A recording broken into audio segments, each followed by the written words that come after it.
Comme nous sommes au démarrage de cette quinzaine, il nous semblait important de planter le décor d'une certaine manière et donc de se dire, quand on parle de transition écologique, de transition environnementale, de l'impact sur les emplois, sur les compétences et donc, par voie de conséquence, sur les formations, il nous semblait intéressant de prendre un peu de hauteur, de regarder un peu ce sujet de manière générale. Et pour cela, j'appelle Antoine Durand, du réseau Action Climat, qui est responsable de la transition écologique et emploi. Vous allez me dire, ça tombe bien. Bonjour à toutes et à tous. Merci Monsieur Michelin-Bled et tout d'abord merci pour l'invitation. Merci aussi d'orienter le forum Résonance sur la thématique de l'emploi et de la formation en transition écologique. Merci à toutes et à tous d'être présents et pour les mots d'introduction. Effectivement, on a un challenge d'ampleur qui est devant nous. Vous m'avez demandé du coup d'intervenir pour préciser quels pouvaient être les impacts sur l'emploi et la formation de la transition écologique, ce qui implique évidemment de commencer par définir les défis de la transition écologique, puisque ça a été évoqué, on peut avoir différentes composantes. Je vais commencer par me présenter en quelques mots. Donc, je suis Antoine Durand, je suis en charge des questions d'emploi pour le réseau Action Climat. Et donc le réseau Action Climat, c'est une association. Peut-être dans l'autre sens, voilà, je vais y arriver. Voilà. Une association qui elle-même fédère des associations de protection de l'environnement et engagée également dans le champ de la solidarité et du social. Notre propos, notre raison d'être, c'est de développer une expertise et des démarches de plaidoyer pour lutter contre le dérèglement climatique en essayant de proposer des solutions.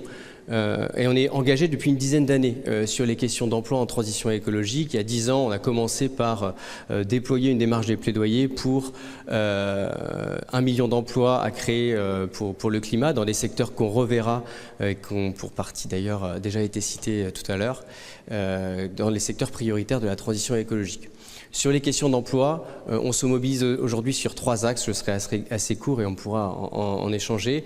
Tout d'abord, notre préoccupation première, c'est de faire en sorte qu'on puisse collectivement, au niveau de la société, au niveau de l'économie et à travers notamment les engagements de l'action publique, s'engager dans une transition juste en accompagnant les personnes et les territoires en reconversion et en anticipant. C'est d'ailleurs l'objet même du Fonds de transition juste à l'échelle européenne, avec les 17 milliards d'euros qui ont été mis par l'Union européenne sur ce dispositif qui vient d'être rappelé. C'est l'objet de réaliser une transition juste, donc d'éviter les fragilités qui pourraient être produites par une transition écologique trop brutale. Ensuite, c'est relever le défi des emplois et des compétences indispensables à la transition, on y reviendra. Et puis le troisième point, c'est contribuer à notre niveau à la réflexion sur la gouvernance efficace pour l'emploi dans la transition écologique. Et en fait, on le voit, il y a vraiment des complémentarités organisées entre le niveau du bassin d'emploi, le niveau de la région, l'État et les démarches qui sont engagées à ce niveau-là, ainsi que le niveau également européen. J'ai aussi des collègues qui sont à Bakou aujourd'hui pour participer au COP, évidemment, les signaux qui sont envoyés à l'échelle internationale sont essentiels. Alors, peut-être pour commencer, demain, comment on peut se projeter dans une économie bas carbone? Quels sont les enjeux principaux? Je voudrais évidemment profiter de cette diapositive pour rappeler que la transition écologique, ce n'est pas uniquement la décarbonation, ce n'est pas uniquement la lutte contre le réchauffement climatique, ça va être aussi la préservation de la biodiversité, il y a d'autres enjeux, mais on peut de commencer par un focus sur ce carbone, et c'est un peu l'objet de l'expertise du réseau Action Climat. J'ai du coup choisi de commencer ce propos par quelques rappels de base et qui me semblent devoir être en fait les éléments de référence auxquels on doit se raccrocher quand on engage une démarche de transition des emplois ou transition des formations. C'est d'ailleurs d'abord peut-être de reprendre la question du sens, de pourquoi on fait ça. Et donc je me suis appuyé sur les productions qu'on a réalisées au niveau du réseau Action Climat. Ce sont mes collègues qui sont en charge de la médiation scientifique qui ont fait ça, en lien avec l'ADEME, en partenariat avec eux, avec quelques visuels assez simples qui présentent les enjeux du réchauffement climatique. Donc, en quelques mots, et je ne voudrais pas être, trop assommer cette assemblée pour commencer, mais c'est important, et d'ailleurs quand on parle de formation, même de modules pédagogiques comme la fresque du climat, on passe par une phase de sidération avant d'être dans une phase d'empowerment et d'encapacitation dans un premier temps, surtout devant un public qui est averti comme ici aujourd'hui. aujourd'hui, c'est regarder en face les enjeux et ne pas se voiler la face. On est sur des changements de température qui sont particulièrement prononcés sur les dernières années, de plus 1,1 degré par rapport à l'ère industrielle. Je crois qu'on est proche d'une année à plus 1,5 degré à l'échelle mondiale aujourd'hui, ce qui est un record. Donc on a un réchauffement climatique qui est attesté par un consensus scientifique dans le cadre du groupement des experts sur le climat, le GIEC, et qui s'accélère. Ça, je crois que les éléments sont assez attestés, même si on a des voix discordantes qui s'amusent parfois à émerger. Et le GIEC nous dit également qu'on est sur une trajectoire qui est une trajectoire à la hausse en termes de température. Ça nous mène autour de 2,5, 2,9, 3 degrés. Alors en fonction des articles, des points d'actualité, des points de référence, vous avez des trajectoires différentes. Mais globalement, on peut aujourd'hui, si on poursuit la tendance à l'échelle internationale, s'amuser à se faire peur et se dire qu'on n'est pas du tout sur la tendance qui est celle qui est inscrite dans le cadre des accords de Paris, de limiter le réchauffement climatique à 1,5 degrés, ce qui nous permet d'avoir une planète et ses équilibres qui sont globalement préservés, et pour la biodiversité, mais aussi pour l'équilibre des sociétés humaines, puisqu'on va arriver à des conséquences potentiellement dramatiques sur les couples de température et d'humidité, par exemple, en Asie du Sud-Est, ce qui amènera forcément sur cette trajectoire-là à des déstabilisations assez fortes. Donc, ce que nous dit également le GIEC, c'est qu'on a des solutions pour y faire face. Et donc, on n'est pas sans solution face à ce secteur-là. Pardon, face à ce défi-là. Pour trouver les solutions, l'idée, c'est d'abord sur l'enjeu climatique, d'aller regarder où sont les émissions.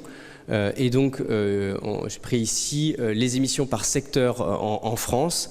C'est un camembert qu'il est utile d'avoir en tête. Alors, quand vous regardez d'autres documents qui sont ceux de la planification écologique, on va parler de Mondrian, ou en tout cas d'autres types d'approches, vous avez différents types de présentations. Mais globalement, en tout cas, au niveau des émissions territoriales, vous avez toujours le secteur des transports qui revient en premier en tant que principal émetteur, avec une grande partie liée à la voiture, à la mobilité individuelle thermique. Ensuite, vous avez à peu près égalité les secteurs de l'industrie, de l'agriculture et du bâtiment. Donc on en a évoqué, je crois, au moins 3 là déjà dans le préambule. Il y a également l'agriculture qui est assez fortement émettrice. Et en France, on a un secteur d'énergie qui est émetteur, mais de manière relativement limitée, grâce notamment à un mix énergétique qui est déjà largement décarboné. Alors là, je précise que je ne présente ici que les émissions territoriales, qui sont celles émises sur le territoire français, mais notre mode de vie implique d'autres émissions, notamment ce qu'on appelle les émissions importées, et qui sont liées aux productions réalisées à l'étranger, de ce qu'on consomme. Et donc, on peut aussi avoir l'idée sur la dimension climatique, c'est plutôt de raisonner en empreinte carbone. Mais pour commencer, on va se concentrer sur les émissions territoriales de ce qu'on émet sur le territoire français. Et voilà, et je suis face à ça. Il est important aussi, je pense, de se rappeler qu'on a des engagements qui ont été pris à l'échelle internationale et au moins à 2 niveaux internationaux. Le niveau international, c'est-à-dire dans le cadre onusien, au niveau de la COP de Paris notamment, et on a une une écrasante majorité des pays du monde qui se sont engagés à limiter la température, limiter la hausse de température bien en deçà des 2 degrés. Donc on pourrait discuter de la valeur exacte sur la dimension opérationnelle de cet objectif. Néanmoins, il y a eu un accord sur cet objectif. Il existe, il est quand même inscrit dans le marbre. De manière plus significative en termes de formalisme et d'implication en termes de politique publique, on a un engagement fort qui a été pris au niveau européen, qui reste tout à fait d'actualité dans le cadre du Green Deal, qui vise une neutralité carbone de l'Europe à 2050, donc 0 émission nette d'ici à 2050, c'est-à-dire que nos puits de carbone compensent nos émissions de gaz à effet de serre, ce qui implique une très très forte diminution des gaz à effet de serre. Et on a un objectif intermédiaire en 2030, puisqu'en 2030, on a l'UE et les États membres de l'Union européenne qui se sont engagés par rapport à 1990 à réduire de 55% les émissions de gaz à effet de serre. Donc ensuite, chaque État doit avoir sa trajectoire et l'État français doit remettre au niveau européen des éléments sur sa trajectoire et sur la manière de l'infléchir pour résoudre la problématique des émissions de gaz à effet de serre. Donc on est déjà engagé fortement et formellement, au moins à deux niveaux au-delà du niveau de l'État. Alors, concrètement, je pense que c'est peut-être des éléments que vous avez déjà largement en tête, mais ça peut être utile d'avoir ces rappels. Et ensuite, on va plonger dans la dimension emploi-compétences et dans sa dimension territoriale. Mais ce que dit le GIEC aussi, c'est qu'on a des solutions face à un défi qui nous paraît très régulièrement et très souvent un peu assommant, un peu difficile d'accès. On a vu les émissions territoriales qui sont principalement sur 4 secteurs. Eh bien, il s'agit de revoir les déplacements, notamment en favorisant des modes de transport alternatifs à la voiture, aux véhicules thermiques, à la fois les mobilités actives, les transports en commun, le train, mais ça va être aussi à travers l'électrification du parc de véhicules. Ça fait partie des choses sur lesquelles on réfléchit, on développe une expertise et on propose des propositions en matière d'action publique où ça va aussi aller inviter une réflexion sur les manières de faire l'aménagement pour maîtriser les besoins en déplacement. On va avoir aussi besoin, deuxième exemple, de rénover les bâtiments avec une logique de rénovation énergétique du bâtiment puisqu'il représente près de 1/5 des émissions de gaz à effet de serre. L'idéal étant d'avoir un maximum de rénovation globale performante du bâtiment. Pourquoi ? Parce que à la fois c'est moins émetteur de carbone parce que on a moins d'énergie sollicitée, potentiellement d'énergie carbonée, mais aussi ça diminue l'énergie mobilisée pour notamment chauffer le logement et donc ça favorise le bouclage énergétique, c'est-à-dire le fait de pouvoir réaliser les transitions avec l'énergie à disposition. Voilà, donc on voit bien ces différentes actions qui sont à mener. Elles sont relativement consensuelles, elles sont déjà assez largement engagées au niveau de l'action publique. Alors j'étais sur la luminosité. Et on a également des éléments de récit qui nous sont proposés. Je donnais quelques éléments d'exemple. Je vous invite à aller regarder si ça vous intéresse. Vous avez l'ADEME qui a travaillé sur la dimension prospective. Et je pense que cet exercice de prospective, il est très utile quand on travaille sur les questions d'emploi et de compétences. Pour commencer, pour être embarqué dans un récit, dans une projection, dans différents scénarios de transition. Et donc l'ADEME nous montre qu'on a plusieurs options possibles au niveau de la société pour arriver à la neutralité 2050, il y a pas mal de supports qui sont très bien faits de ce point de vue-là.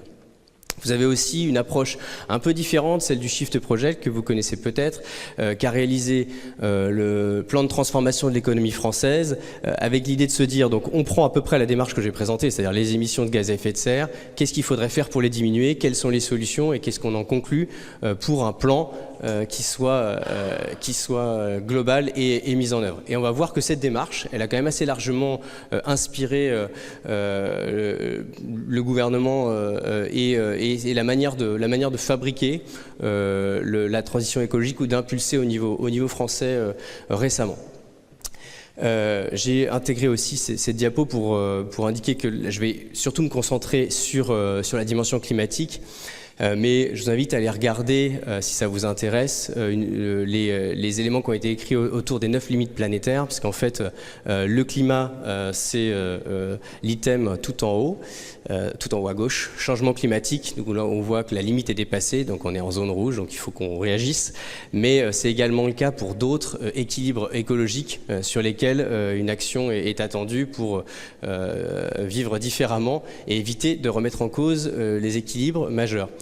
Un mot aussi pour dire que vous entendez parler beaucoup du GIEC, on entend moins parler de l'IPBES, mais qui a une instance un peu équivalente. Vous avez aussi un consensus scientifique qui est en train de se construire sur les questions de biodiversité et donc qui nous invite à, je vais vous présenter les démarches sur la dimension climatique, mais qui invite à finalement cheminer d'une manière un peu similaire sur d'autres enjeux écologiques.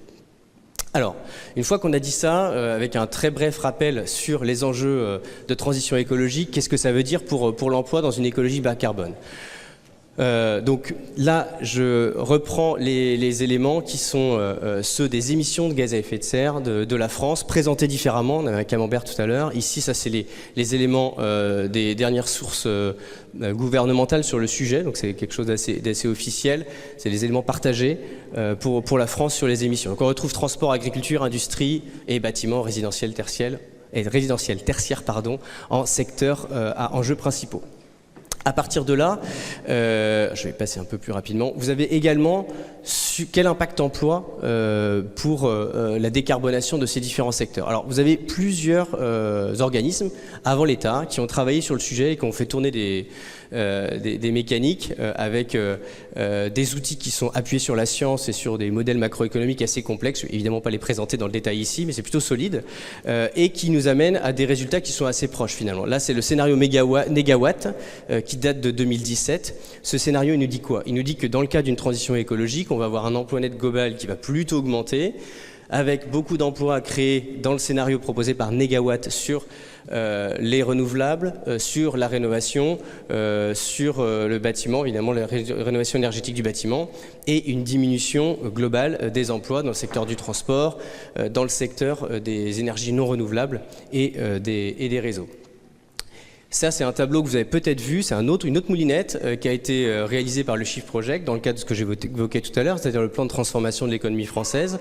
Alors, ils ont dit, une fois qu'on a réalisé la transition des différents secteurs clés que j'ai évoqués tout à l'heure, je ne les ai pas tous cités, je ne suis pas rentré dans le détail, mais quel est l'impact pour l'emploi? Donc, ils ont fait leur propre simulation, ils aboutissent à une simulation où on a un bilan net en emploi de 300 000 pour l'échelle de la France, sur à peu près 30 millions d'actifs. Donc on est autour de 1%, donc c'est pas tout à fait significatif, mais on a un bilan plutôt positif en net. C'est un chiffre qu'on retrouve assez fréquemment d'ailleurs. Dans différentes simulations, on est assez proche de 300, 400, 500 000 emplois nets générés par la transition écologique. Et par contre, on va, d'après le scénario présenté par le Shift Project, on aurait une création de 1 100 000 emplois et de 800 000 emplois détruits dans des secteurs comme l'industrie automobile, par exemple, le fret, le logement, etc. Donc ça, c'est un scénario d'emploi appliqué à un scénario de transition qui est celui du Shift Project. Maintenant, je dirais qu'on a, je vais passer aussi pour aller un petit peu plus vite que prévu pour essayer de respecter le timing. On a l'État qui s'est mis en ordre de marche en quelque sorte sur ce sujet, puisque à l'issue des différents travaux que j'ai présentés là, a été créé le secrétariat général à la planification écologique et une logique de planification écologique a été mise en place au niveau national.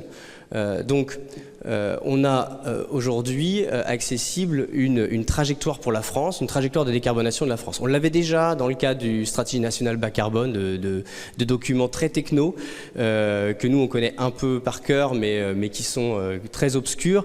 Là l'idée c'était d'embarquer l'ensemble des ministères dans une démarche plus large, plus politique aussi, avec les acteurs de la société civile, donc avec une plus forte ambition et en plus une ambition rehaussée en cohérence avec les objectifs européens. Donc ça a le mérite d'exister. Qu'est-ce qu'elle dit cette planification écologique?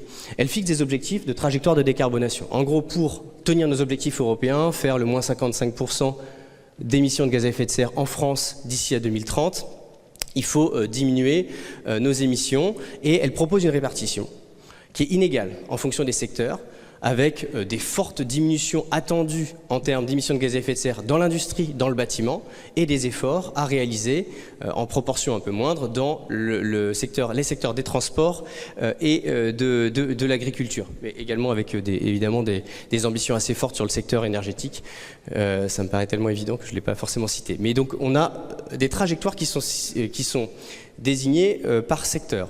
À partir de là, l'organisme, le SGPE, au niveau le service national qui se charge de cette planification, on est en contact avec eux, on les met sous pression en quelque sorte constructive pour leur présenter nos propositions, et de la même manière sur l'emploi, ils ont fait tourner des simulations et ils se sont appuyés sur toute une série de travaux, dont des EDEC, dont des diagnostics AMI-CMA, dont ce que vous avez évoqué tout à l'heure, c'est exactement ces travaux-là, et ils sont partis sur les 8 millions d'emplois qui concernent les périmètres les plus concernés par la décarbonation de l'économie. Donc industrie, bâtiment, transport, agriculture, et on retrouve industrie, énergie, voilà. Et à partir de là, ils définissent un périmètre de 8 millions d'emplois. Et ce que nous disent ces travaux, c'est qu'on arrive à peu près à la même conclusion. C'est-à-dire que si on met en place la planification écologique et donc on réalise notre décarbonation conformément aux trajectoires réalisées, on a plutôt une création d'emplois nets avec principalement des créations d'emplois dans les secteurs bâtiment, énergie et industrie. Alors vous avez vu, il y a un énorme écart dans l'industrie. Ce sera peut-être des éléments de débat pour vous à l'occasion dans le cadre du forum Résonance, parce que j'en discutais un petit peu avec certains d'entre vous juste avant l'intervention. On a évidemment, en fonction des scénarios, et surtout des scénarios qui se réaliseront sur la dimension industrielle, une très forte hétérogénéité sur l'impact. Et globalement, on a un impact plutôt positif attendu autour de 500 000 emplois si on est sur une optique haute. Autre défi, ce que nous dit le SGPE, autre défi, on est plutôt assez à l'aise avec ces chiffres parce qu'on est assez proche de cette analyse, donc je la relais ici. On pourrait rentrer dans le détail, on a des éléments comment dire, qui nous semblent invités, enfin qui nous semblent devoir être précisés, mais déjà ça a le mérite d'exister et je pense que cette démarche est intéressante. On a une deuxième transition qui se double qui se conjugue à la transition écologique, c'est la transition démographique. On va avoir énormément de départs en retraite, spécifiquement dans les secteurs concernés. Vous avez probablement entendu parler du défi démographique dans le secteur agricole. Et bien ça donne quoi? En plus des 500 000 emplois à créer, si on ajoute les départs en retraite, on a 2,8 millions d'emplois, autour de 3 millions d'emplois qui sont à pourvoir dans ces secteurs-là, ça au niveau national d'ici à 2030. Donc on a un vrai défi des compétences. En quelques mots, en conclusion, qu'est-ce que ça nous dit? Globalement, la transition écologique est pourvoyeuse d'emplois au sens large.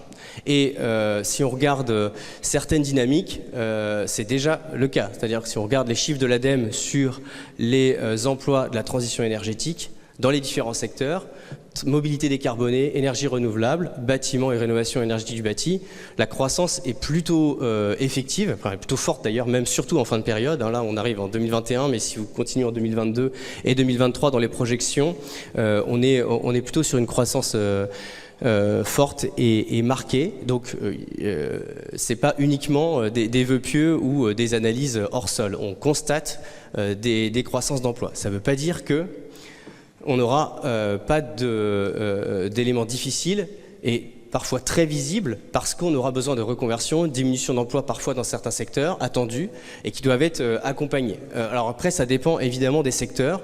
Dans certains secteurs, et je pense le secteur automobile par exemple, on a différents scénarios. On a des scénarios qui permettent des gains en emploi, notamment sur l'électromobilité. Je sais que la région est particulièrement engagée sur le sujet de manière très très forte, très spécifique, et d'autres scénarios qui sont qui seraient plus défavorables sur l'emploi. Donc là, nous on plaide pour qu'il y ait des scénarios qui soient favorables et pour la décarbonation et pour l'emploi, et c'est possible dans de nombreux secteurs. Dans plusieurs secteurs clés, il y a un vrai défi des compétences, ça a été évoqué tout à l'heure, notamment en lien avec des métiers qui ne sont pas toujours attractifs ou des filières qui sont parfois en déficit d'attractivité. Il y a aussi peut-être un sujet sur la qualité du travail, la qualité des emplois et les conditions de travail qui sont à réfléchir dans ces secteurs-là. Globalement, en termes de conclusion aussi de ce qui nous est dit, c'est que, et notamment ce qu'analyse le CEREC sur ces sujets-là, c'est qu'on ne va pas avoir énormément de nouveaux métiers. C'est la question qu'on nous pose à chaque fois. Alors, quels sont les nouveaux métiers de la transition écologique? Alors, il y en a, mais globalement, par exemple, dans le bâtiment, on va avoir besoin d'ITistes, de personnes qui vont faire l'isolation thermique par l'extérieur. Ça existe déjà, mais il en faudra plus. Et des personnes qui vont coordonner les chantiers avec des compétences dédiées aux rénovations BBC performantes. C'est des métiers qui existent déjà. Il y a déjà des gens qui sont en maîtrise d'œuvre, mais ils devront être formés, mieux formés pour exercer ces métiers. Donc plutôt une transformation des métiers et des compétences. L'exemple du bâtiment, je viens de le prendre. Dans le domaine des transports et des mobilités, effectivement, je crois que l'illustration là, c'est évidemment sur l'industrie automobile. J'ai échangé avec une personne dans la salle tout à l'heure sur le Battery Training Center d'Ouvrin, excusez mon accent. On ne fabrique pas une automobile thermique comme on fabrique une automobile électrique, et donc on a des besoins d'hybridation, de compétences, en tout cas de transformation des compétences, y compris pour les salariés qui vont être sur l'industrie. Des défis de compétences également sur l'agroécologie. écologie. Et là, c'est Douvrin qui est pris en photo, je crois, dans un article pour illustrer sur Le Monde. Autre sujet qu'on n'évoquera peut-être pas trop ici, ce que j'ai dit, ça pose la question de l'attractivité des métiers, ça pose la question de la qualité du travail, la qualité des emplois qui sont proposés dans ces filières-là et comment est-ce qu'on fait en sorte que ces filières soient plutôt attractives. Alors, dernière question, et je vais laisser 2 ou 3 minutes pour l'explorer, et puis l'idée c'est qu'on puisse en échanger surtout. Pour bâtir demain, quel est le rôle pour les acteurs territoriaux? Alors c'est une sacrée question, c'est pas très simple. Une chose est absolument certaine, il y a un rôle clé au niveau des territoires et à différents niveaux. C'est-à-dire il ne s'agit pas de dire, je ne vais pas arbitrer ici sur est-ce que c'est la région qui a l'exclusivité de ce rôle ou est-ce que ça doit être au niveau des intercommunalités. Je pense que c'est plutôt des engagements à différents niveaux dans une logique de complémentarité. On a travaillé un petit peu sur le sujet. Pour montrer que les initiatives se multiplient dans les territoires. Donc on a publié une étude au mois de mars dernier à partir de 30 retours d'expérience issus de 15 territoires. Il y avait pas mal de retours d'expérience qui venaient du territoire des Hauts-de-France sur différents volets. On voit que par exemple sur la mutation de l'industrie, évidemment, il y a des réflexions qui sont très ancrées depuis un bout de temps en région Hauts-de-France et c'est pas forcément le cas dans tous les territoires. De la dynamique qui a été engagée autour de la 3e révolution industrielle, elle est relativement, comment dire, une certaine amplitude historique aujourd'hui, et donc ça donne une dynamique assez forte. Alors, sur la transition juste, c'est un enjeu majeur pour les territoires. Ça implique une mobilisation régionale et locale pour le déploiement des filières de la transition écologique. Et aussi une nécessaire réflexion sur la gouvernance et la méthodologie d'action commune. Ce qu'on sait, c'est que, ce qui est très clair, c'est qu'il y a une complémentarité des rôles qui est organisée pour réaliser ces transformations-là entre les collectivités, l'écosystème emploi, l'écosystème de la formation, au sens assez large, et puis les filières économiques, voire les partenaires sociaux également, qui doivent trouver leur place. 2 exemples d'actions qui ont été menées dans la région Hauts-de-France et qui m'ont semblé particulièrement inspirants. Dans le secteur du bâtiment, vous avez à Cambrai et désormais à Lille, sur la métropole lilloise, à l'appui d'une ambition de 8200 rénovations énergétiques BBC du bâtiment par an sur la métropole, c'est énorme. Une démarche qui s'appelle le support au dialogue prospectif, qui vise à mettre dans la même barque, dans le même bateau, l'ensemble des acteurs locaux, de la filière du bâtiment, de l'écosystème de l'emploi, de la formation, de la collectivité, pour à la fois définir ensemble des perspectives de marché en commun, en lien avec la rénovation énergétique du bâti, et des perspectives pour l'emploi et pour les compétences, avec une forme de GPEC de territoire, une gestion prévisionnelle des emplois et des compétences. Ils ont chiffré combien d'ITistes, je reviens sur l'exemple, isolation thermique par l'extérieur, combien d'ITistes aujourd'hui sur le territoire de Lille, combien en faut-il, et combien doit-on en former, et donc mobiliser avec la région, avec l'État, c'est un partenariat global, les personnes pour ce faire. Un autre exemple aussi sur le dispositif transition collective, qui est un dispositif déployé par l'État qui permet d'anticiper des fragilités d'emploi et de proposer un accompagnement renforcé pour les salariés. Donc certains salariés de l'usine automobile de Douvrin, si je ne me trompe pas, se sont vus proposer ce dispositif pour être formés vers les usines de batterie. Donc ça, c'est des exemples qui sont plutôt inspirants et que j'ai trouvé en région Hauts-de-France. À partir d'une ambition de transition, il s'agit de construire une vision partagée. Ça, c'est vraiment quelque chose d'important et qui doit se déployer à l'échelle locale et de manière adaptée par rapport aux enjeux du territoire. Alors, ce que j'ai aussi écrit, la phase post-COP, ça c'est un peu notre langage dans le microcosme de l'écosystème climat. Les COP sont des espaces collectifs où sont échangés les enjeux de la décarbonation par région. Donc chaque région a mis en place des COP territoriales pour développer une feuille de route et une feuille de route de décarbonation du territoire. Et donc à partir de cette feuille de route de décarbonation du territoire, région par région, on a désormais des trajectoires qui vont être définies. Et donc l'idée, c'est de pouvoir en déduire une vision partagée pour l'emploi dans une économie décarbonée. Voilà. Et évidemment, ce que je mets aussi, c'est que ces démarches requièrent ingénierie et portage partagé, et ça requiert aussi un soutien à l'ingénierie. Et je remercie encore le C2RP d'ailleurs sur ce propos de l'invitation. Merci à vous, et je pense qu'on peut laisser la place à quelques échanges. Il nous reste quelques minutes, je crois.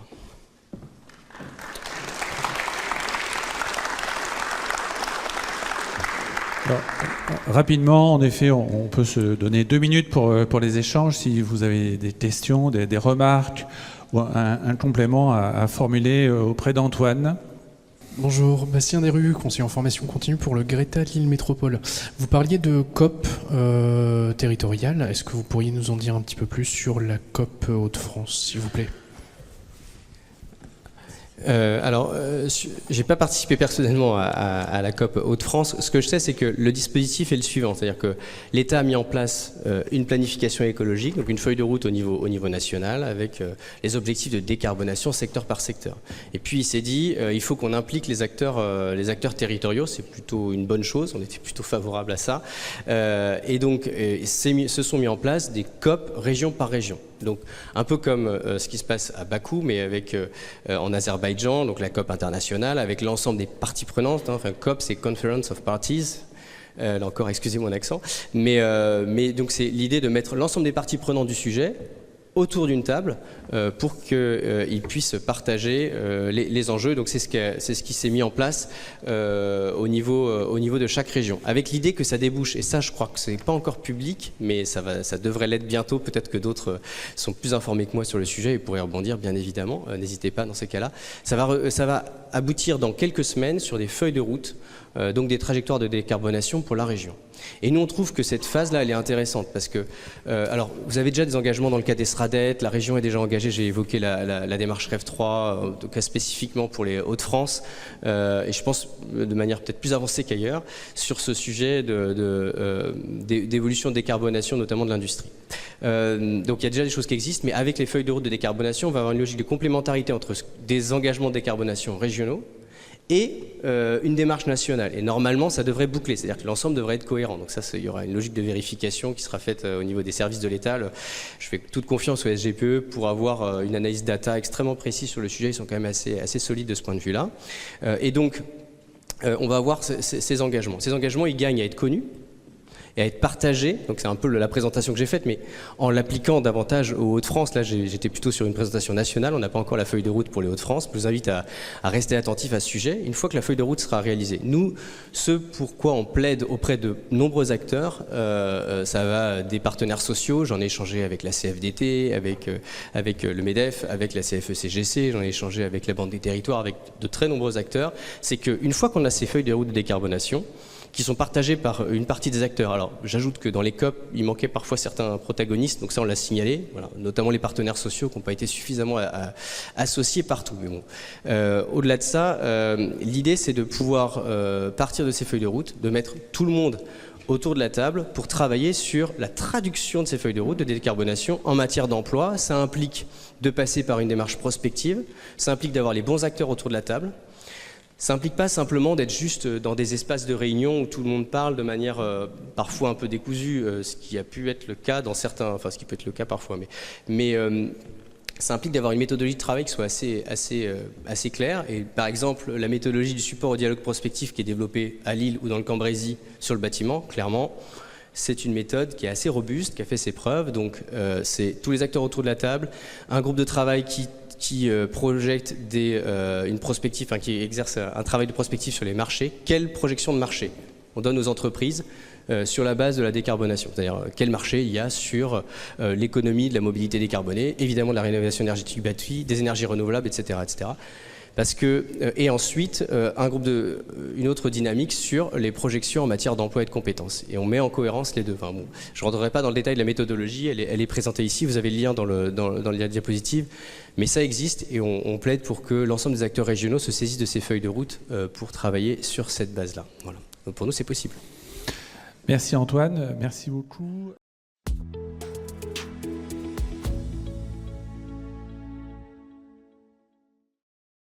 Si vous avez apprécié cette vidéo, abonnez-vous à notre chaîne, cliquez sur le bouton j'aime ou laissez-nous un commentaire. Et pour ne rien manquer des actualités du C2RP, suivez-nous sur LinkedIn.